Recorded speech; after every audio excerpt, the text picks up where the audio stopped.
L'objectif de notre école, c'est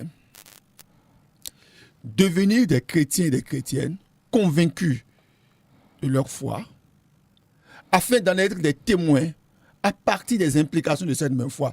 Donc, nous sommes tous embarqués. Ce n'est pas qu'on va former des chrétiens, non. Devenir des chrétiens, devenir mes disciples, disait le Christ, devenir des disciples du Christ, convaincus de leur foi, afin d'en être des témoins.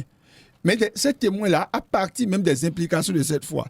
Et les objectifs, si c'est la vision là générale, l'objectif, je peux les décliner en 3 points. Mieux connaître sa foi pour adhérer au Christ. Croire pour comprendre et comprendre pour croire.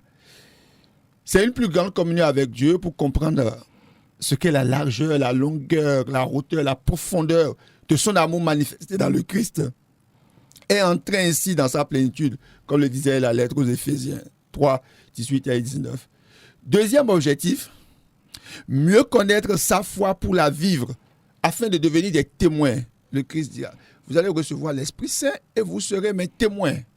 Troisième objectif, mieux connaître sa foi pour la défendre, pour en être fier. Je suis heureux d'être chrétien, je suis fier d'être chrétien.